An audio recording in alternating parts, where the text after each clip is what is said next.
Very strange. Alright, now I need something to prop up this camera with. Well, I'll use this camera to prop up this camera. Yeah, that'll work maybe. So they don't touch anything. Yeah, it almost works. Yeah, the Koch brothers, I mean, they're probably going to hunt me down and have me killed for saying this, but, I mean, those guys should be put in a fucking those guys should be put in Guantanamo. I mean, those are the most, you're talking about, you know, FBI 10 most wanted list. The Koch brothers should be the top two. Oh, whatever. Yeah, like they're any worse than they're any worse than the Google cunts or the fucking yeah. Well, wait, how are they any more evil than Bill Gates? What the fuck has that cunt done? Way fucking worse. Yeah, says you.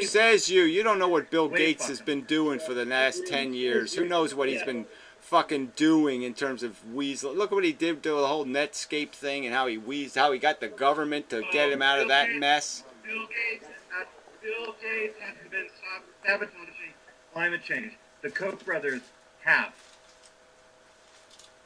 And in fact, all these stupid videos on YouTube, chemtrails and all that bullshit, I wouldn't be surprised if half of it was sponsored by the Koch brothers.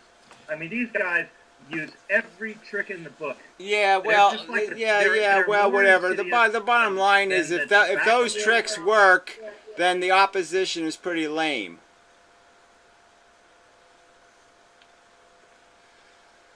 No, the opposition, everybody knows what these guys are. The opposition's not lame. The opposition is on ass. No, I think it's just evidence. I'm just saying, you know, this whole argument that propaganda wins, I think is just kind of bullshit. Sell soda. Well, okay.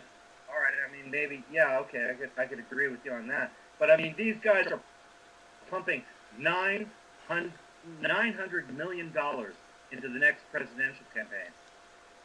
These motherfuckers are trying to direct the course of the next election through money alone. Oh yeah, I know, but the idea that money alone would get somebody elected is pretty lame, isn't it? Isn't that a commentary on the system and that people keep buying into this fucking system?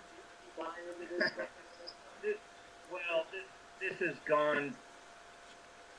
gone just a little bit beyond commentary. This is like real staggering, earth-shaking realization. Yeah, well, whatever. I don't think your politicians are worth much if they're buyable. So again, it just doesn't. Well, whatever. I don't think the commentary is on the system itself. If it's vulnerable to propagandists, then you don't have much of a system. We've always known that our politicians are viable. We've always known that. That's not news. We've known that since what? You know, Tammany Hall. Well, exactly. I'm just saying, if we know it and we don't fix it, what do you call that? I think that the problem for me is that the Kochs represent, or they're the best example of a problem in politics, which is that it is possible in America to spend so much money or have so much money in politics behind a particular point that it no longer becomes my one vote against yours. You, in a sense, weaken my God-given same, you know, constitutional right as an American to have a say in politics. And the Kochs probably would just be the worst offenders. But overall, there's a problem. You know, like it's not. Money is speech, right? And speech is free. But once it actually also like makes my speech and my vote count for less, that's not constitutional. Yeah, I know, but it's not doing that in any literal way. It's only doing that because people they want this kind of a system. They voted for this kind of a system. They don't want to fix it because they're all feeding at the trough. Everybody's got part of a special interest. They don't want an honest system because an honest system isn't going to give them a lifetime pension for just showing up for work like the teachers. You know, they don't want to play a fair game because they're taking advantage of the unfair game. They don't want it. They want their mortgage deduction. They want all their fucking perks. It's not just that, Gary. Like I don't have, and a whole bunch of Americans put together don't even have anywhere near $900 million to put behind things we care about as Americans, and we get I drowned know, out. but they drown out by what? 20-second commercials. I mean, if people fall for that shit, I'm just saying most people don't fall for that shit, right? So we're just talking about the dumbest assholes in America who can't figure out who to vote for, right? They go up to the last day of the election, they don't know who to vote for. Well, they shouldn't be allowed to vote at all then. But it's not just like commercials. But I understand there is that part of it too, and I agree with you. Like most Americans are stupid. I mean, it's unfortunate. Yeah, well, I'm just saying you can't if you're going to have a system, then you're going to say let capitalists run it. Well, then it's going to be a shitty system. So they got to say they don't want a capitalist system. They got to quit paying for a capitalist system. I mean, my answer to this, as I've said in the past, is, well, just more transparency. You know, capitalist, but a democracy, because at least we know where all the money's coming from, and, you know, we kind of know who it's coming from. Yeah, I just say you just run for politics. I'm just saying you just have formatted debates. Give people the opportunity to publish all they want on the internet and on cable TV, and each candidate gets his little spiel, gets to write up his papers, and if people pay attention, they pay attention. If they don't, they don't. But this idea that commercials are going to make the difference to people with a brain is just bullshit. I've never been convinced by a commercial. I certainly wouldn't change my party affiliation based on a commercial.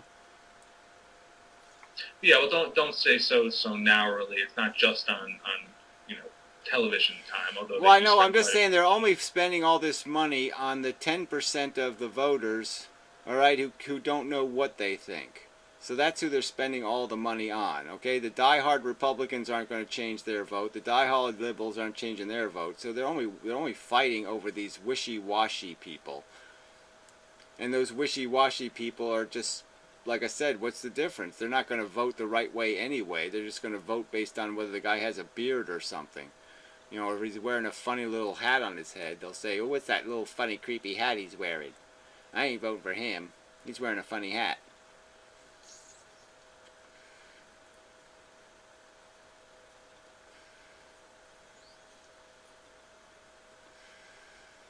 It's a lot of money in politics. Probably shouldn't be as much, or at least there should be more like transparency. I'll at least say that, you know. Yeah, I'm just saying that I don't want to vote for somebody who's spending the money on commercials.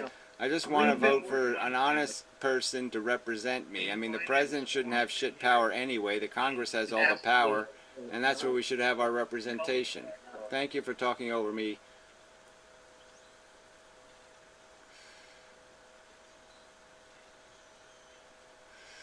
I'm sorry. Yeah, sorry, Gary. I didn't mean to. Okay, I was just being raggy about it. Yeah, I was just saying we've been working on. Yeah, I was just being raggy about it. But yeah, we've been working on campaign finance reform for years and decades. You know, nothing's ever come out. Well, you can't do it. It's a stupid idea. It's a stupid idea. I'm not going to publicly pay fucking networks money to put 20-second commercials on TV. That's just fucking ludicrous. I don't want to pay networks to broadcast bullshit and lies and propaganda. So the whole idea of publicly financing is idiotic. And the whole idea that you can somehow control speech or how people spend money is idiotic because, yeah, I'll just do theme commercials then. I'll just do commercials about the darkies coming to get us or some other kind of commercial to indicate my point of view without naming the politician. So you're not going to shut people up. It's America, for fuck's sake. And we've declared money some kind of private right. So, yeah, people are going to have a lot of it and they're going to be able to spend it. So that's what we voted for, a capitalist system. So you got to live with that liability. But my argument still remains the same. If you've got a decent argument, you should be able to win the fucking argument. But the point is that they're not winners. Obama had a great argument, right? I mean, he ran on a bunch of shit that he didn't intend to do. He talked all about change and progress and moving into the future, and he just basically closed the door as soon as he got elected and said, yeah, I'm just going to be doing this so there's a painting on the wall and I was president. But I don't give a shit about any of this crap. I don't have a clue how to run this country. I'll just, you know, mush my way through it.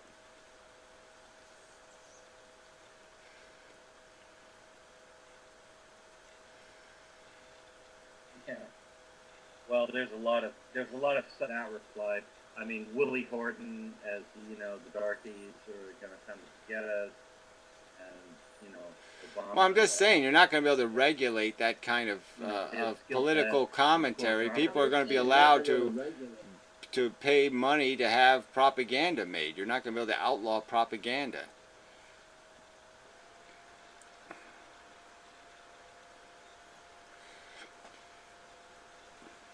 No, you can't. I guess Tocqueville, sort of, anticipated that in democracy, you're not going to be able to outlaw propaganda. Anticipated that in a democracy, things were going to get ugly and things were going to get messy. And I guess the ultimate manifestation of the dark side of not being able to control propaganda. I'm sorry to drop the Nazi card, but would be Kristallnacht and Hitler's, what he did in the early 1930s, burning down the synagogue and, blaming it on the Jews. You know what I'm talking about? I mean, the ultimate reverse propaganda in the Bernaysian sense, manipulating the masses of people. Yeah, well, so what? Yeah, that's been a fact of history for a long time now. So I'm just saying the average person shouldn't be too vulnerable to those kind of deceptions anymore because they've been there and done that. We've seen the lies, the Obama lies of I'm not spying on you, except I'm spying on you. I mean, we've already been there and done this shit. We've done the fake wars caused by the fake, incursions. We create the problem and then provide the solution. Libya.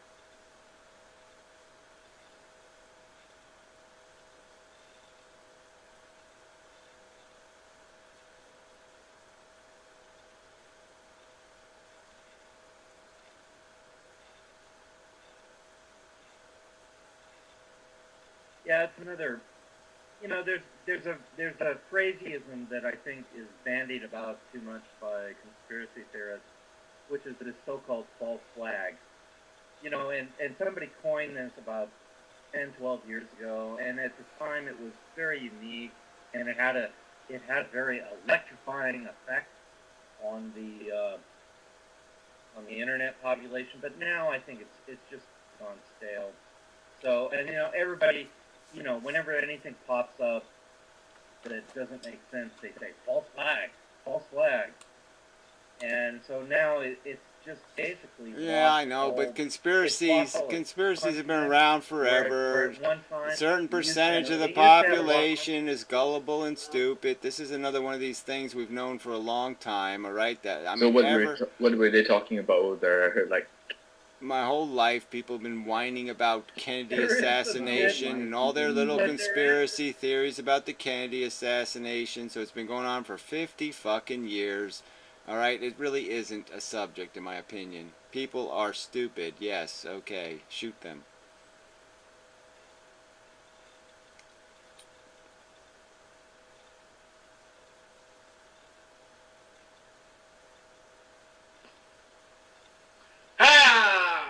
Folks, oh yeah! You are Toby. Fat the head, woo! Yeah, well, have fun while you have the chance, because you're probably only going to be alive another week or two.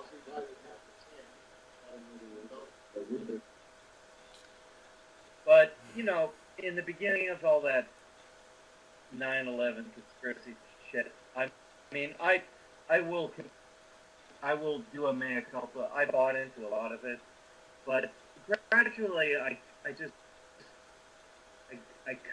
came to understand that it was just paranoia, building on paranoia, building on misconstrued facts, building on unconnected facts, and I finally said, you know what, fuck this.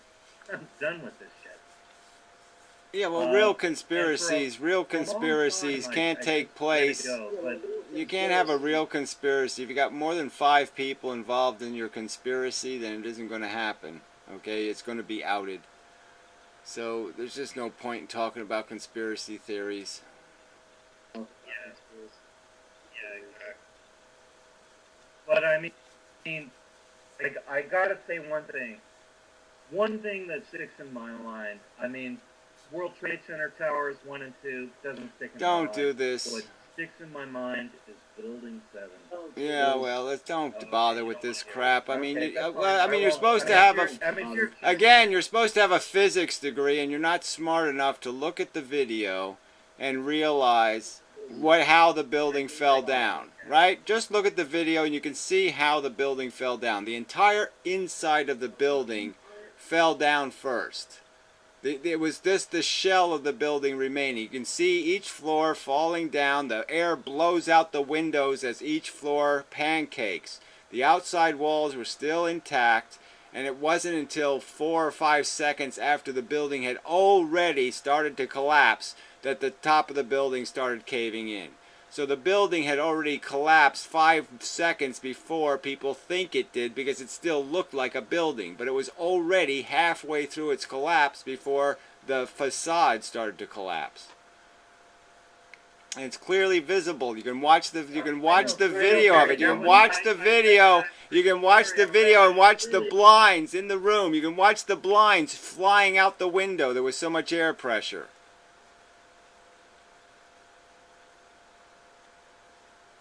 Gary, I read that. I read the Popular Mechanics. Go watch it! Watch it! It's a video! It's on tape! You can actually watch it!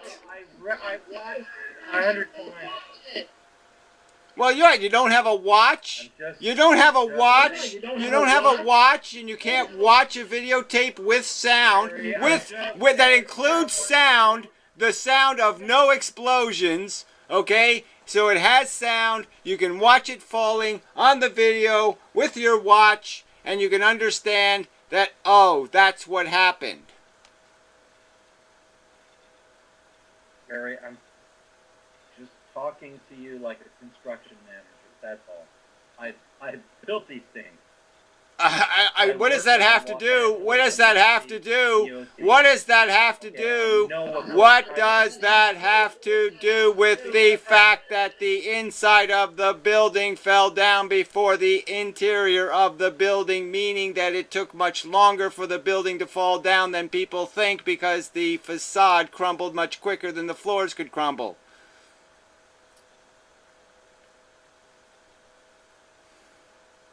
Anthony?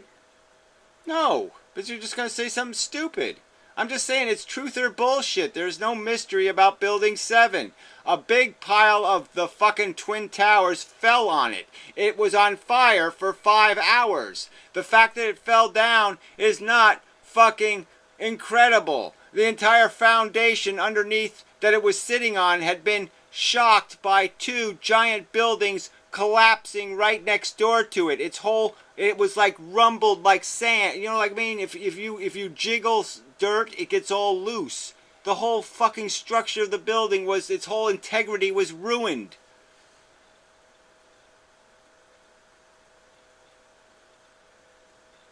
Yes, I get what you're saying, Gary. I hear what you're saying, and it's all perfectly logical. But I choose to reject it. Yes, okay, fine. Fine, just leave the room when you say it's all perfectly logical. You're already done. You can't say but. You can't say but after it's all perfectly logical. You can't do that. That's against the law, all right? You cannot say but after saying it's all perfectly logical. Gary, I don't give a shit about dogma. I don't give a shit about propaganda. I don't give a shit. I'm a logician. I only care about logic. What works, what doesn't work. That's all I care about. Well, I don't know what that means. I don't care. I don't know what that means because you're not paying attention. Well, I'm sorry. It's not logical to have a sentence where you say that's all perfectly logical and then say but. I'm just saying that's not logical. In and of itself, right there, you're already in logical trouble because your but isn't going to make any sense. Perfect logic can't be butted. Gary, perfect logic can't be butted. If I could say the truth, All I was saying is I know what goes into these POCs. I know about the rebar. I know about the concrete, the PSI. I know about the structural integrity of these buildings. I know what they're designed to withstand. All I'm saying is that was odd. I'm not agreeing with the conspiracy theorists. Well, I'm just saying, I don't see how you could possibly draw the conclusion that there's anything odd about a building that had a hunk of the Twin Towers fall on it, that was on fire for 5 hours, and that had its foundation. It was only 100 and some yards or feet away from the Twin Towers. Had its entire foundation shock waved. And that could be the explanation. Well, I think it's kind of an entire explanation, but whatever. Which was a stupid fucking design. Decision, and maybe that is what caused it. Oh well, whatever. I just think it's stupid to talk about the design. I don't think it's a design issue. Big giant plane full of fuel flies into building fall down. Not unexpected.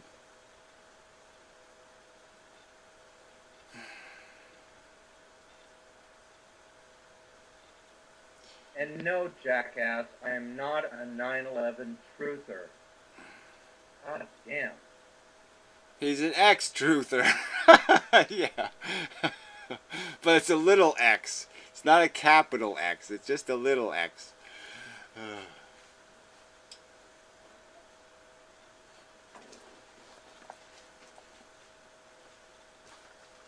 All right. Can we move on to like something like the Miss Universe pageant or something?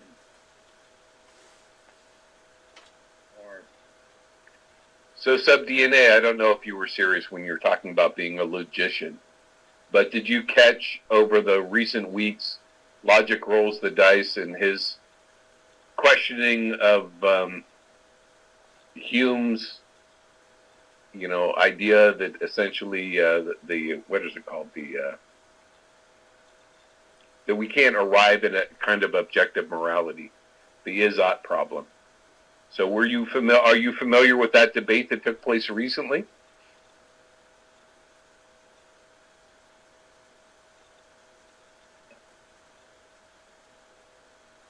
No, I'm sorry, I'm not.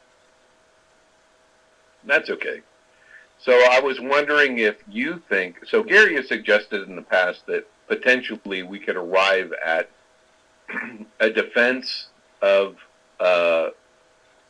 the idea that sentient suffering is bad by pure logic. Do you think we can do that?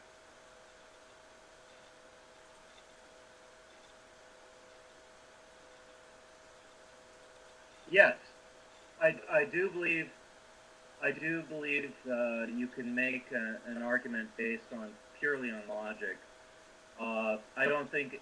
Well, I suspect it may not be convincing to many people, but I do think that you can make an airtight argument based purely on logic. So yes, I would agree with that. Yeah. So I've been looking for something like that, and I just haven't found it. I mean, what I see are people who are very open about the idea that they are only critics of antinatalism and that they themselves aren't supposing any kind of moral framework. So people like Hathaway or like Anakanabad will critique Gary's philosophy, but they don't prescribe anything on their own. They don't have an answer on their own. They don't provide any answers about how one should make choices in life and what one should assume is right or wrong. All they do is criticize. And I suppose that we could find... Go ahead, I'm sorry. No, I interrupted you. Please complete. Well, I think you got the gist of my idea.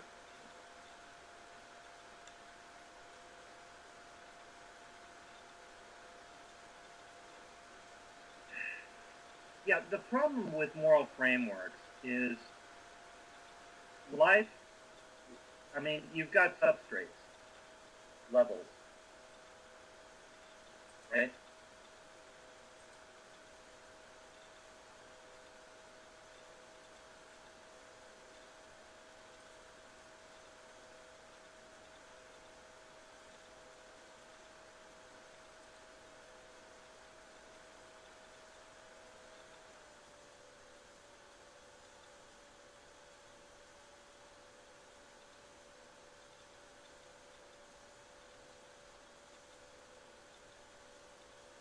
Fairly high level abstraction is probably pretty high up. And there's probably many layers below morality and biology. And we're trying to build an argument. And the problem is, what infuriates me, or sorry, I kind of gave myself away here. What frustrates me is that people don't take the argument seriously. And by that I mean, when you take the argument seriously, you realize it's going to take a long time to go from biology to moral, and it's not, and you cannot bridge that gap.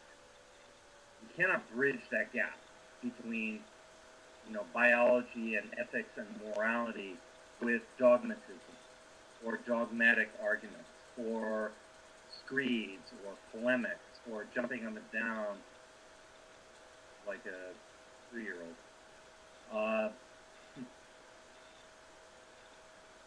This takes real serious concentration. It takes real serious thought by serious philosophers.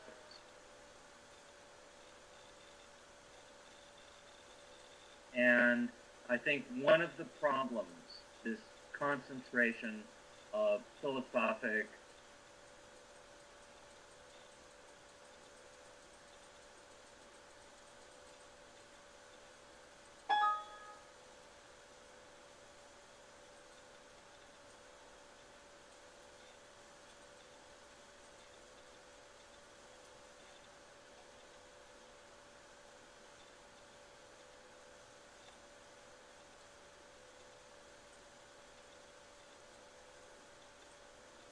focus, really superficial moral matters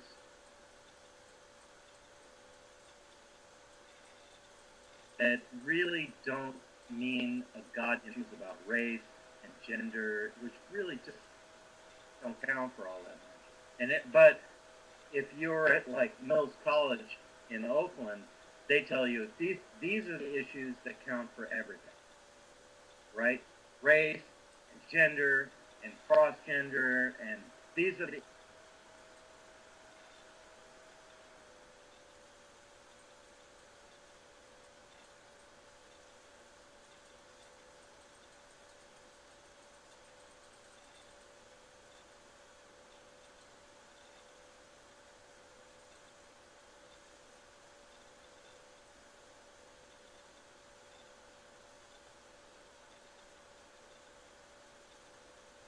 issues. This is it.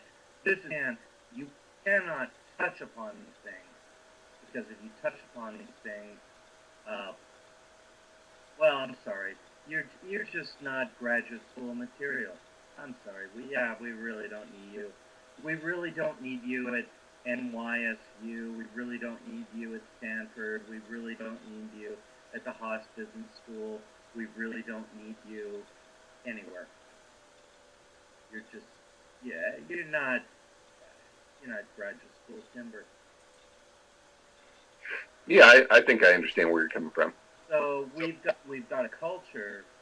Yeah, I think I understand where you're coming from. Yeah, we've got a culture that's pre-programmed to go in a certain direction. Well, so in terms of logic and formal logic, I mean, have you encountered anything that entails evaluation of sentient suffering that is outside of metaphysics. I mean, so obviously it's just formal logic. It has nothing to do with metaphysics itself.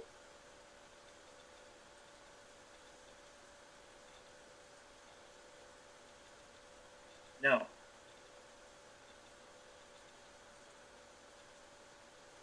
But you're supposing we could get there, and then it may exist.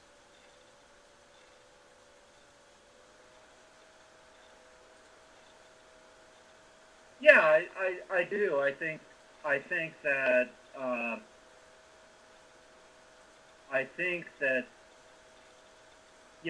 I'm a very humorless individual, and I look for a time in history or another group of humorless individuals who are like me.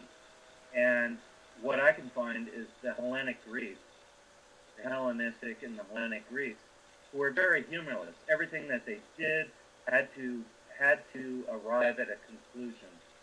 I mean, even their plays. I think if we took that kind of stratagem towards life, yes, we could find an answer. I mean, the thing is, I don't want to get all postmodernist on you, but I mean, and tell you why we can't do it because of our cultural roots. But the fact is, we live in a very juvenile country.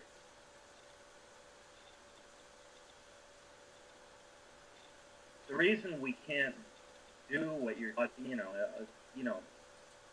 the reason we can't do a traverse amidst these logical syllogistic points is because we're an incredibly infantile society. Incredibly stupid. Juvenile. I mean, we read comic books. We watch movies about comic book heroes. We play video games. And that's basically what occupies our time. I mean, America is among the stupidest and most juvenile countries on Earth. In fact, it's got to be at the very well. bottom. The Greeks invented drama. The Greeks invented drama. Even Sierra Leone would be above us. I'm sorry, Seb. I didn't mean to interrupt you. There's a little bit of lag. That's okay. I was just going to say, I would think even the countries of West Africa, like Sierra Leone, Cote d'Ivoire, I would say would be above us in terms of intellectual and emotional maturity. Hey, Papi, where's my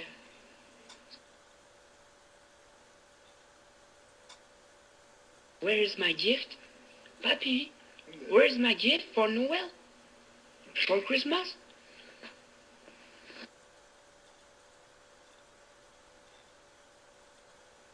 So, I mean, did you have a follow-up question on that? Well, I don't know if Harry seems to be frozen. I don't know if he's coming back. I just blocked that one new user who joined. No, I don't really have a follow-up question. I was going to suggest that, entertainment as a distraction, but also as an element of religion and myth and culture has been around for a long time. And, of course, the Greeks connoted tragedy to comedy and viewed them as kind of a flip side psychologically of the same thing. So from tragedy comes comedy. And that's part of that kind of psychological element of,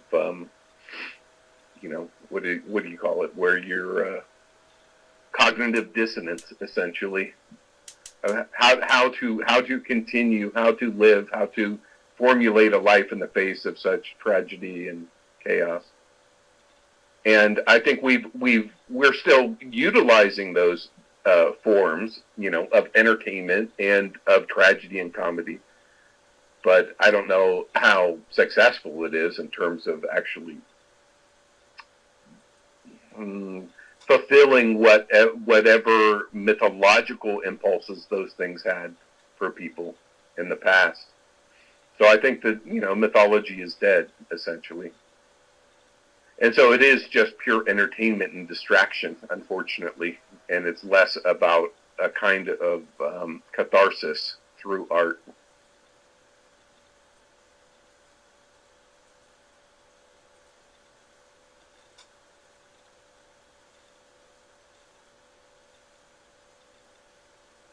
Yeah, I don't know. Well, first of all, I don't know that the Greeks said that through tragedy comes comedy. I think what they said was that through tragedy comes catharsis, right? And that's different from comedy. Through tragedy comes this relief, this understanding of what life is. So I think when you look at Grecian tragedy, I think that's what. And I'm trying to remember what your second point was. It's a good point, which I don't want to forget. And I lost it. That's all right, man.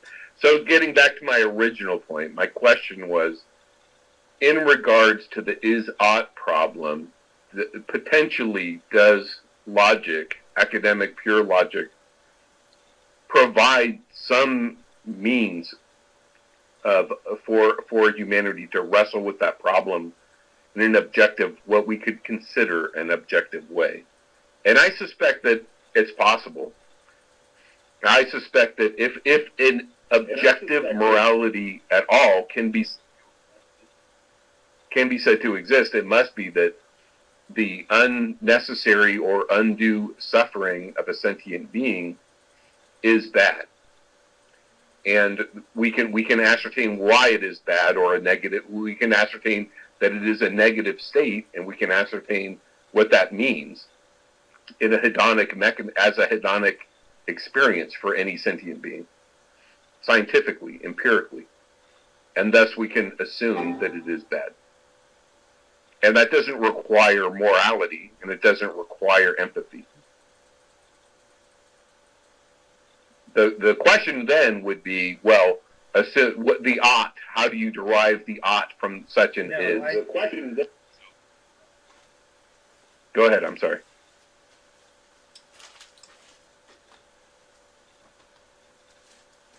No, I thought you were done. So keep going.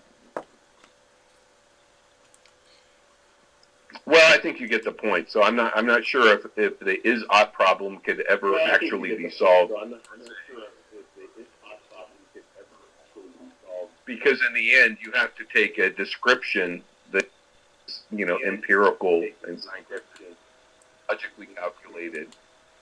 And in the end, you're going to have to make a prescription about an action. And any time a human acts, it's going to be subjective and have potential bias, no matter how reasonable and calculative we assume that it is. I just think that's absolute rubbish. I don't know why you. I know, Gary. I understand that, but this is the thing: it is a kind of a semantic argument that it comes down to, and you have people like Hathaway and people like Hanukkah who will always criticize, but they will never suppose that they have an answer to life's problem. Well, I'm just saying, it's just a duplicity, because number one, you don't set standards like that for anything else you make declarative statements about. But, so I could just call hypocrisy on this idea that you can't make a declarative statement about I'm on Earth and I'm breathing oxygen and water is wet, and you can't say anything about anything. So you're just basically saying that nothing is nothing. And that is just absolute. I mean, I'm just saying that this has this idea that there's no definition of an is that's good or bad. It's just stupid. There's lots of ises that have in the sentence good and bad. I mean, it's just stupid to say there's no such thing, because I can say bad. I can just change it to bad-er. I can just change it to good-er. Yes, I understand, and I'm looking for a formal, logical proof that might have been given at any time in history to support that. I understand, and I'm looking for. Well, I just don't know what you mean by a logical proof, in the sense that there's no logical way to escape the fact that you label things in the world. And if you're going to say that labeling is intrinsically subjective, I'm going to say that's intrinsically nonsense. Labels aren't subjective. Labels, and especially they're not. There's no evidence that all labels are incorrect or that the preponderance of labels are incorrect. Unless you're willing to say that most labels are incorrect, I don't understand how this fucking. What proof do I have to establish for the fact that we can establish recognitions of conditions, and I can just merely state that something has properties and it belongs in a category. The properties of bad are known, and we can put things in the bad category. Exactly. And that's when I started using the psychological term valence, because it's not, supposedly it's not.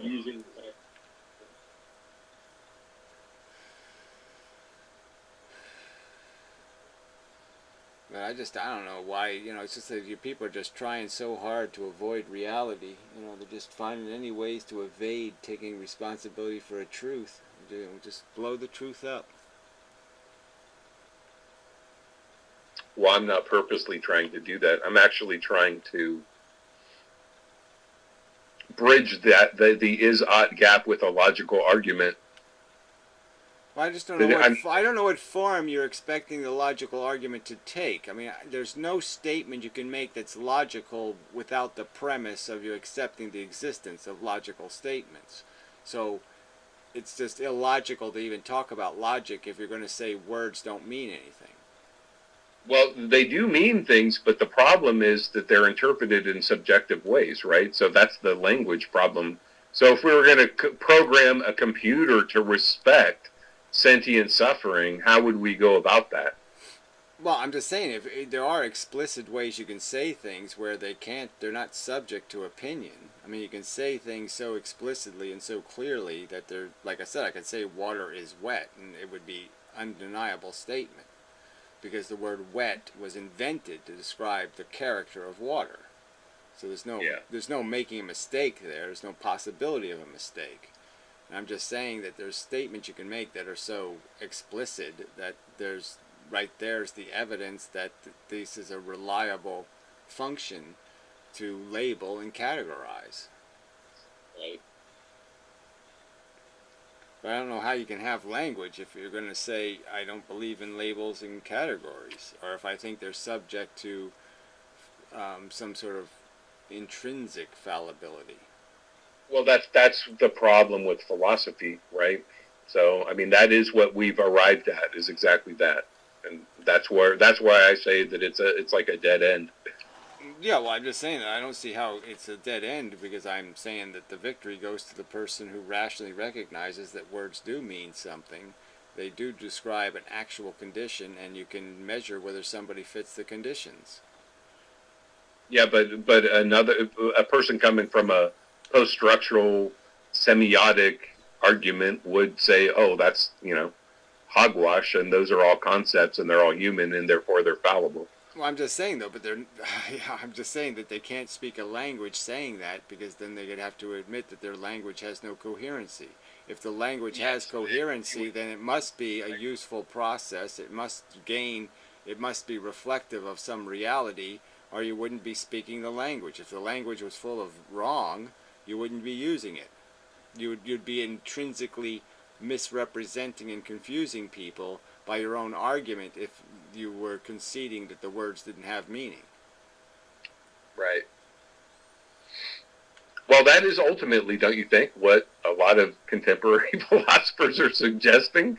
I mean, this is the paradox, right? I don't know if they're suggesting it. I don't think they're taking responsibility for it, just as the anarchists aren't taking responsibility for the 9 million problems their anarchy creates. So I'm just saying, if you're not going to take responsibility for the fact that, you are using a language, you do accept categories, you're just taking this one thing and saying, this one thing I will not allow to be categorized. Right.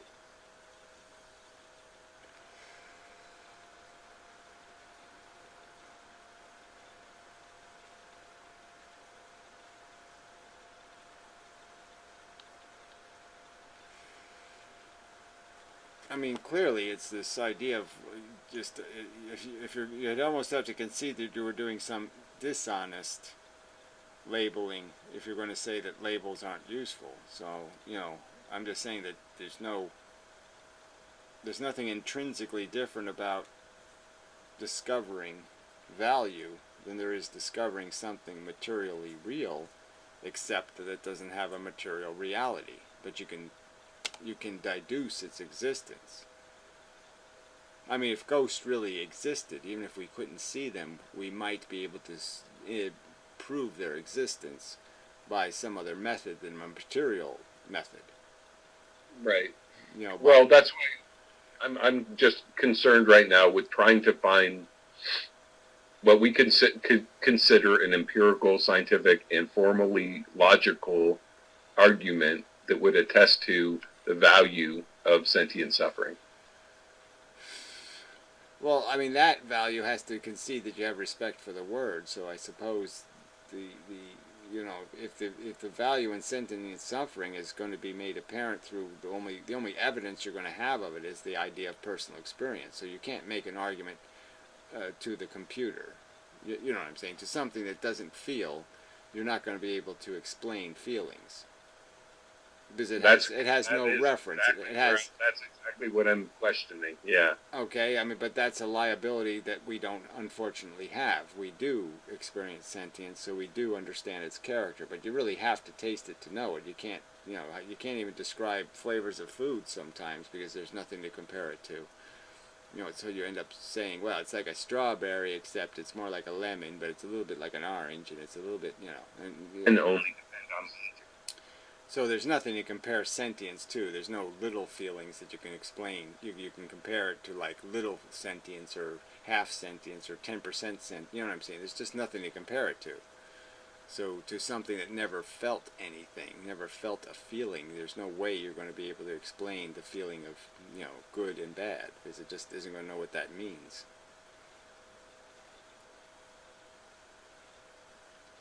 Well, that's why I was choosing to use the word valence and valence states, where it doesn't necessarily have a moral meaning, but we can look at it just as the hedonic mechanism in which something is either attracted or repelled by a certain experience. The point is that even if a non-sentient was put in the position of having to make a judgment about sentience, the fact is he could discern the reality of it just by the evidence. So even though he never tasted it and he can't personally understand it, he could certainly personally hear the testimony of the things that are sentient. He could personally understand that he doesn't have a brain capable of it. He could understand lots of elements that would give him reason to be able to acknowledge its existence. So he doesn't, because he can't feel it, doesn't mean he says it doesn't exist. The intelligence would still be obligated to acknowledge the fact that there is this quality that exists, and once he says the word quality, he's already making a value judgment, right? I mean, something can't be qualitative and not have value connected to it. Yeah.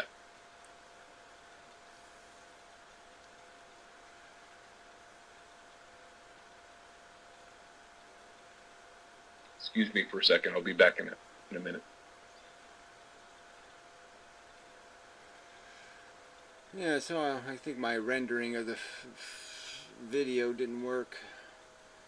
It's not properly, the buttons aren't doing anything on the computer, so it looks like it's crashed or failed in some way, which is irritating, but not the end of the world because it's all the same shit anyway, just a different week.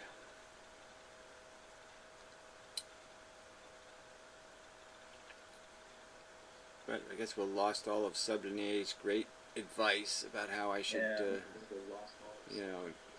get a better website and save the world.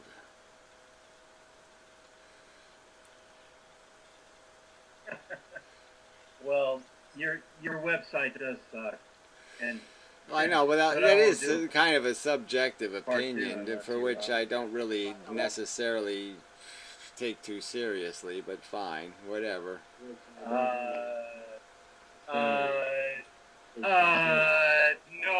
it's not. it is not subjective. Yeah, it is. Yes, it is. It objective. is quite obviously subjective. Subjective with a capital. Obviously subjective. I like websites where you click the button and the shit you clicked on you go to. That's the kind of websites I personally like. I like websites that actually work.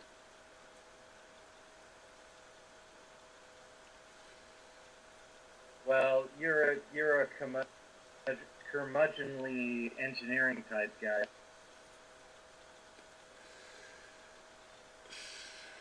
And you have built which You reflect are fucking pappy old the world. Yeah, you're really interesting, little backward hat boy. Little backward hat boy. Yes, you're so 80s with your little backward hat. Yes, you are. Little backward hat. Oh, don't get rid of backward hat, boy. No. Don't. Oh, too late. He's gone. Anyway, yeah, I mean, logic, the only weapon we have against this irrational universe is logic. That's it. I mean, if you can name another human weapon that we have, but the only one I know of is logic, so that's the one that I employ. Well, I mean, it's the only thing that is, all the intelligence is built out of it. So you gain some facts, you identify categories and properties, and then you logically put things in categories, and you assign them properties, which are the same thing as assigning them membership in a category. So it's all categories and properties. That's how simple it all is. Labeling and honest labels. Yeah, That's all you're exactly. looking for is honest. Honest labels is all there is. Exactly.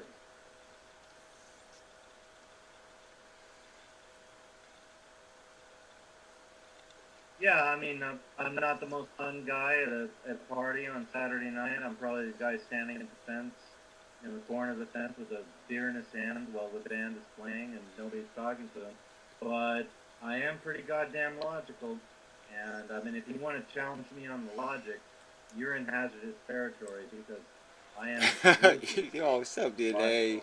And You just I do can't. You not just can't miss do that logic. in this room. You can't do that in this room. You just can't do that because you have failed logically so many times in this room. I mean, just failed colossally. I mean, just put your foot in your mouth, digested it, shat it, and then tried to put it back on your foot. I mean, you just. Oh, okay. Yeah, exactly. I will see the point. Well, I mean, by your view, I've You're trying. Say you're trying been or a something. lot. Say you're I've been trying. trying. Say you're trying, and I'll let you get away with that.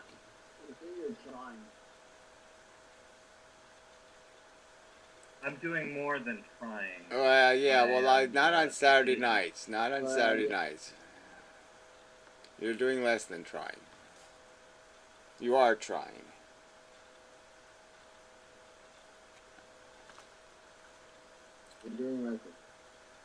Okay, I mean, okay, I am trying, but I mean, in times past, let's have remembrance of times past. But yeah, you're right. I mean, I did explore some strange territory in times past with UFOs and You're just, you really are hilarious. Times past, like what, 15 minutes ago? Yeah, time.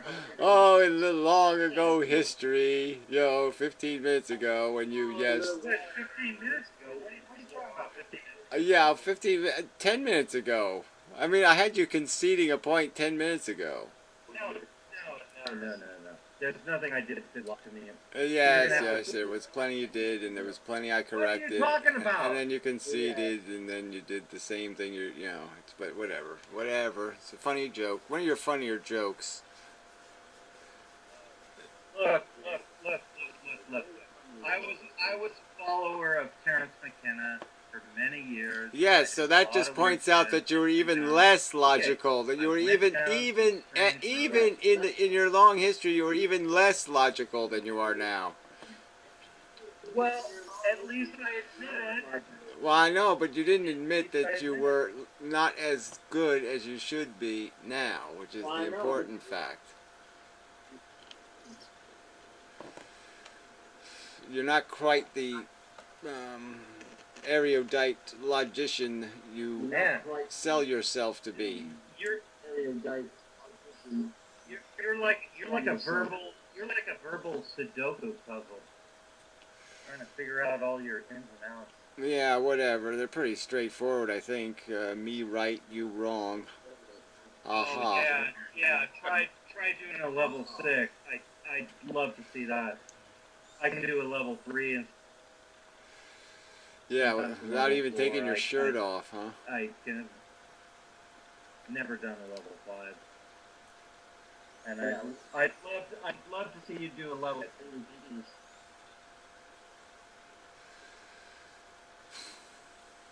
Shirt's on. Best I can tell. Yeah, well, whatever. I'm just saying, whatever. Whatever.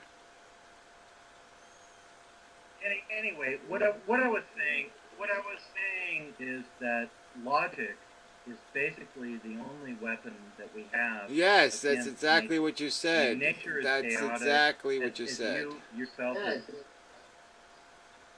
Oh, I'm reiterating the point. I'm just saying. I know, that's nature exactly is what you're doing. basically- You're reiterating. I don't like reiterations. John, now you have me. So sub-DNA, do you think Logic that isn't- precludes metaphysics? You'll have to ask it again. He was all feedbacky.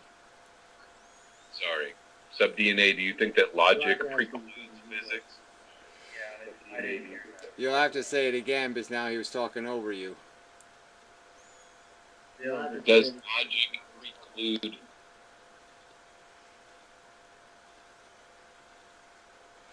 Start now. Does logic preclude? I guess Hazy dropped off. That's funny. It's always something with this technology. Well, that's too bad because that sounded like an interesting question. Does logic preclude? You from realizing you're a bit of a fucktard.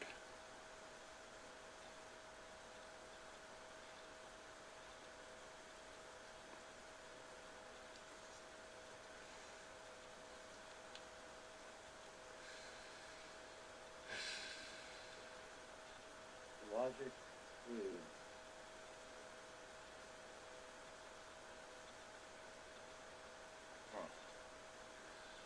Well, you could add anything.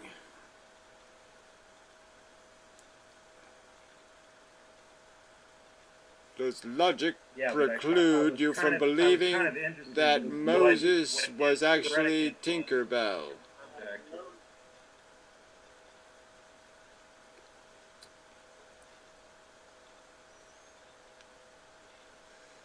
Does logic preclude a Tinkerbell?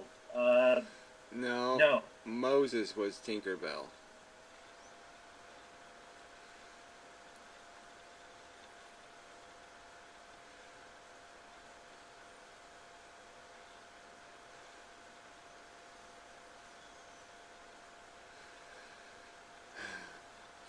I would argue that Moses was a bit of a fairy. it's weird I mean, he as- did as wear weird as all- sandals. But, Okay, you know, he was this new movie totally out he was called totally Exodus. pussy whipped by God. So that I'm suspecting that Moses was really a tranny, and that what happened is that when he finally went to heaven, he said, "Oh, let me go back as Tinkerbell because I really want to do the chick thing," and so God let him come back as Tinkerbell. Which talks about, bringing the Jews. Is that don't you think? I mean, I think that's some weird sick shit.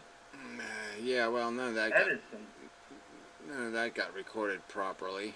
Weird, bizarre, sick shit. I mean, that's weird.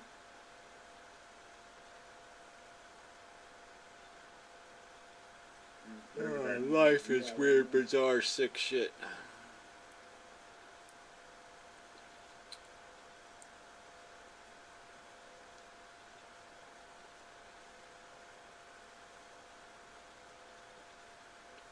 So he goes and he holds his son up a fucking mountain, and the son says, "But father, where is the sacrificial lamb?"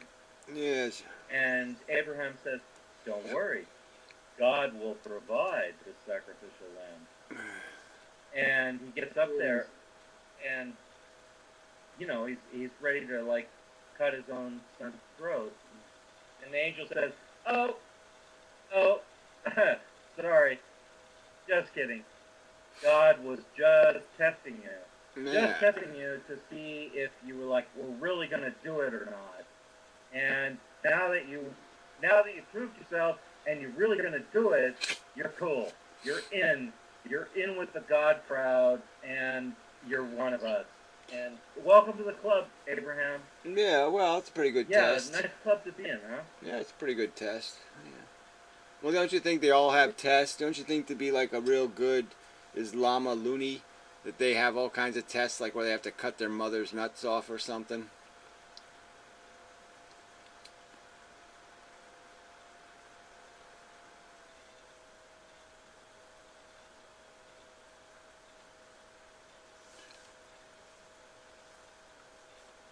I think that whole goddamn book of craziness.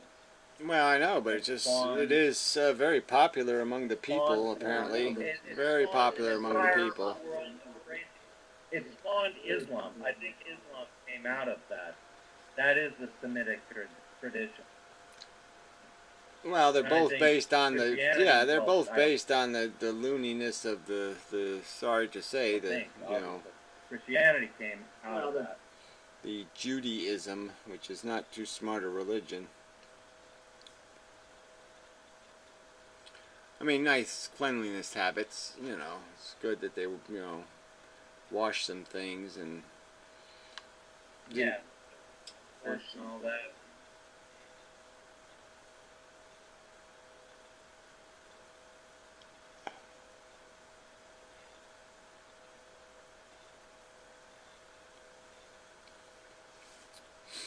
But just imagine if these Islamic loonies were drinking people, we'd really be in trouble. I think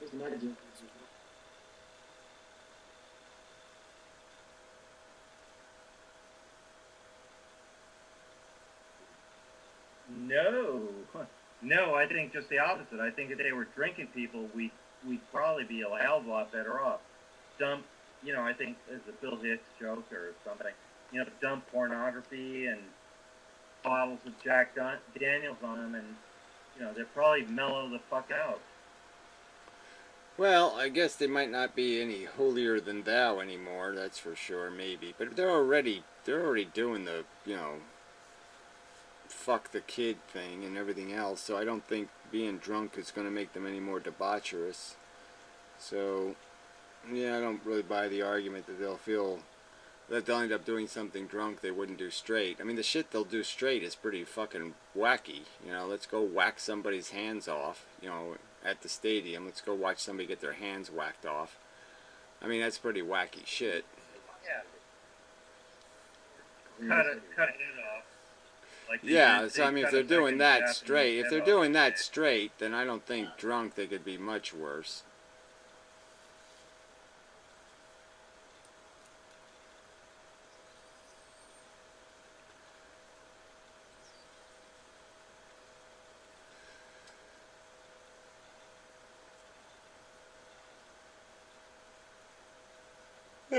Well, almost out of time on this camera, so maybe I'll just give up. So, I'm tired, depressed and despondent and sick of it all. And so I will leave the room to your competent control. Oh, we can hear the hazy question first. I forgot. How did it start again? I'm sorry, my Flash crashed in the browser. I had to reload my browser and everything. Yeah. It sucks. Yeah. I was asking whether logic precludes metaphysics. So, like Wittgenstein suggested, there's a famous quote that, logic can only probe so much, and after that, it must pass over all these other questions in silence. Well, what's metaphysics anyway? I don't even understand this Well, I mean, conceptually. almost by definition, logic precludes metaphysics because meta is meta, right? So meta is what comes before it. So, I mean, I'm not trying to be tautological or, you know, fatuous about this, I understand. but yes, logic. Right. So these arguments depend on an ontological ground. Metaphysics. There's no central Almost by ground. definition. There's no central ground, ontological ground for anybody to hold if they're going to, you know, assert themselves from one realm of philosophy or another. Well, I think you have to obviously do that with a premise, and the premise is in the very fact that you're communicating. So I'm just saying, the minute you start using words, you've already established the reliability of these labels and concepts. So I'm just saying that it's just silly to say, let's have a conversation about how unreliable it is for us to communicate. But that, you know, that's exactly what the semioticians do, right? And they're dancing well, I don't with see the how linguistic. They could possibly. How can they possibly do that? Because they couldn't have a profession. They couldn't even be labeled as semioticians if they're going to say none of the words have any meaning, because they're using them.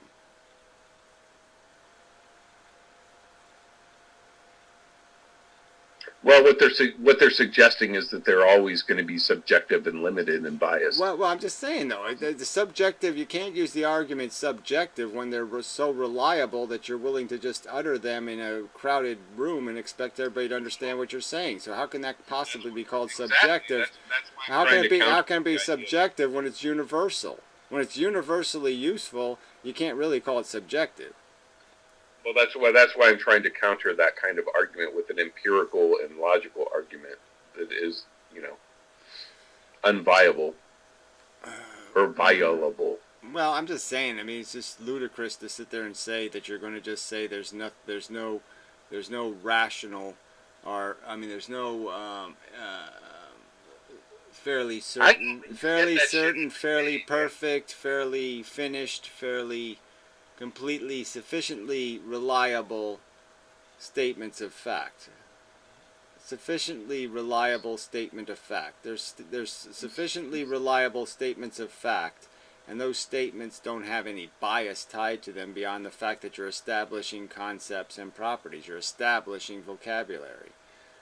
I mean, it's hardly subjective to say, yes, we're going to establish the existence of two-ness and four-ness and five-ness and six-ness. I mean, that is not subjective, that's just rational. Yes.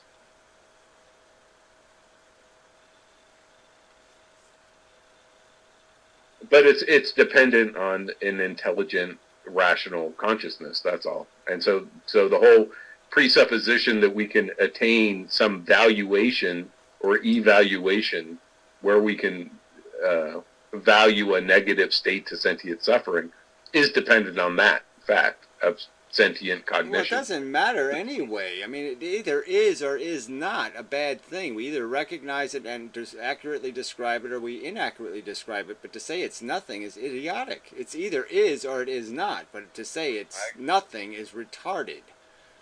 I agree, but the problem is, you know, when people will suppose that, oh, well, that's all subjective. Well, I'm just saying it's retarded to say it's nothing. We know it's a something, so it's stupid. It either is significant or it isn't significant. And I'm just saying the evidence for its significance overwhelms the evidence for its insignificance, so this just isn't an argument. I don't know how you can possibly have an argument where you say, well, we're just going to say everything's nothing because we're afraid to label it because our labels are suspect. Well, that doesn't make any sense, because whether we label it or not, it is something, and you can choose not to label the something, but the something is something. Exactly. So that feeds right to my question. Now, I'm sorry if it's confusing. I mean, I'm just struggling with some of these concepts. So the idea is that we could arrive at such a conclusion logically without needing empathy or compassion or morality. Yeah, we're just recognizing function. We're recognizing its properties, and we're putting it in a category. It's just not that complicated. Sentience is a property. You go in the category feeling. You go in the category vulnerable. You go in the category capable of expressing unpleasant sensation. You go in the category capable of expressing positive sensation. I mean, you go in all these categories by merely defining you as a sentient. Right.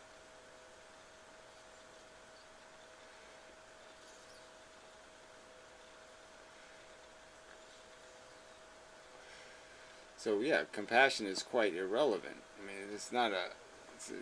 There's, your personal perception theoretically is irrelevant in all of these descriptions. It should be, I mean, and the silly qualifiers we use are just that, silly qualifiers, right? I mean, I always use the argument, the your child crap, where people think the your word is, or my, is more important than the child part. I mean, the properties of the child are the thing that are important. It's not this possession thing is totally not important. What value the child has is projected out of the child's existence, not out of your existence. So that's evidence of subjectivity. And that's all empirically measurable. We can conceive of that being measurable. Well, we can know that somebody can claim their child's better than everybody else's kid, but we know how reliable that statement is, right? Because we know when we measure it realistically, their kid isn't better than anybody else's kid.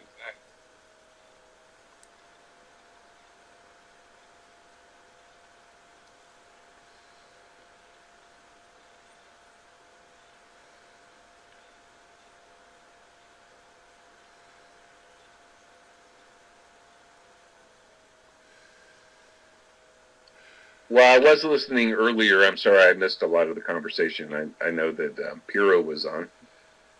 Yeah, he wasn't very useful. He just talked about how to monetize shit on the internet and how to make a mechanism for making all this stuff more commercial. And I sort of just brought up the point that no, you really do have to cover it with chocolate syrup. You have to turn this into something that people will gravitate. It has to be a replacement for the things they're already eating. You know what I mean? They're eating American Idol and Survivor and, just pure crap. And so you have to cover this with crap to get them to eat it, So you have to feed them little pieces of something more elegant and more beautiful until you can get them a new addiction. Get them hungry for brain food. You can't just give them brain food. You have to teach them how to be hungry for it. You have to get them a taste for it. And so that the real strategy would be is to create some sort of, some sort of over-the-top, philosophy to the death show or whatever, but you know what I mean, something that had real prizes and real hard rhetoric and real hard, something quite, I'm not saying we should be hitting each other with chairs, but you know what I mean. You have to go a little bit Jerry Springer, philosophy plus Jerry Springer or something. Well, the truth is novel for most people. Oh, I got a problem warning. Testing, am I still here? Yeah, I can hear you. It's funny, they tell me unexpected error has occurred. Oh my, what will I do? Pretend it didn't happen, that's what I'll do. Yes, I'll anticontivate it out of existence. Problem warning? I don't see any problem warning. It's an opportunity warning.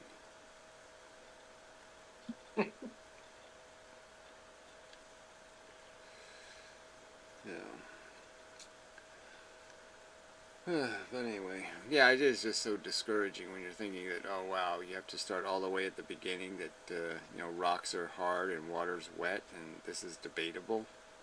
Oh shit. We got an awful long way to go to get to human ethics then.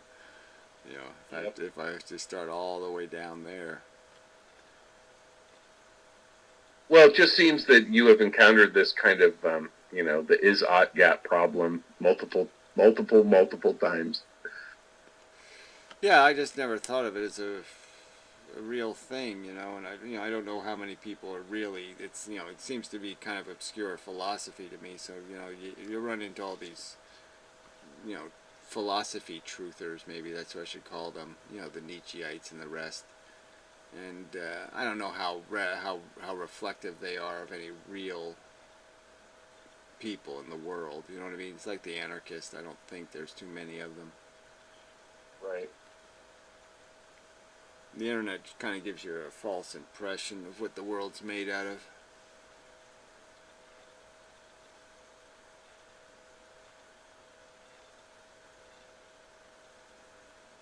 But, you know, it also gives you a pretty good impression of, you know, how sappy and yuck the world is too. You know, just because you see the videos that get watched and they're just so, you know, oh, YouTubers, I'm your buddy guy. How you doing today? Well, today we're going to talk about, like, you know, I don't know, snapping my fingers. Yeah, you know, snapping your fingers, it works better if they're a little bit wet. Yeah. It's all a process. I mean, I had to learn about libertarianism, and I had to learn about anarchism, and you learn from its advocates, essentially, right, about what they're about. Yeah, I just mean that the average person isn't really playing that game, but they're playing a game that's so stupid that I don't know if I want to talk to them either. And it's just so difficult. I mean, you can't just play this thing by the numbers, you know what I mean? You can't do what's logical to your brain, you know, just make an argument. You do have to make an